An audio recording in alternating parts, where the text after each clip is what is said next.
एक समय की बात है, महात्मा बुद्ध अपने शिष्यों के साथ उपदेश देने के लिए दूसरे नगर में जा रहे थे। काफी दूर चलने के बाद सभी शिष्य थक गए और उन्होंने फिर महात्मा जी से कहा, गुरुजी, यदि आपकी अनुमति हो तो कहीं रुककर कुछ देर आराम कर लें। वत्स, हम कोई उपयुक्त स्थान ढूंढेंगे और वहीं विश्राम करेंगे, महात्मा ने कहा। कुछ दूर चलने पर उन्हें खेत दिखाई दिया। खेत में एक छोटा लड़का और एक बूढ़ा आदमी जुताई कर रहे थे।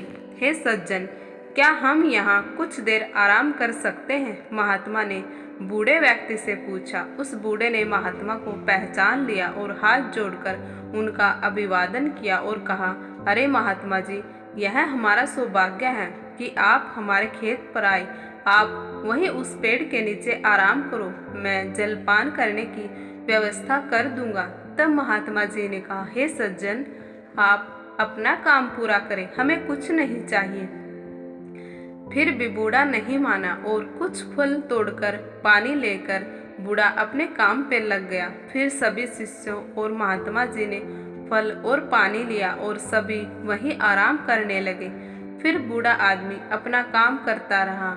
बूढ़े का पोता काम करते करते थक गया और मन ही मन सोचने लगा कि अभी तो आधा खेत ही जोता है, आधा खेत अभी बाकी है। अब मैं थोड़ा आराम करूंगा और फिर आधा खेत जोतूंगा। ऐसा सोचकर वह एक पेड़ के नीचे जाकर आराम करने लगा। पेड़ की ठंडी हवा से बूढ़े आदमी के पोते की आंखों पर असर पड़ा, लेकिन बूढ़ा आदमी काम करता रहा। फिर जब तक बूढ़े का पोता सोकर उठा, तब तक बूढ़ा पूरा खेत जोत चुका था। यह दृश्य महात्मा जी और उनके शिष्यों ने देखा। तब उनके शिष्य ने महात्मा जी से कहा, हे गुरुजी, इस बूढ़े व्यक्ति ने इतना बूढ़ा होने के बावजूद बिना आराम किए पूरा खेत जोत लिया और दूसरी ओर आपका पोता इससे छोटा होने के बावजूद भी आधा खेत जोतकर आराम करने लगा। ऐसा उत्साह प्रशंसनीय है। ऐसा उत्साह उन बुजुर्गों में दिखाई दे रहा है और उनका पोता थकान से विश्राम करने चला गया।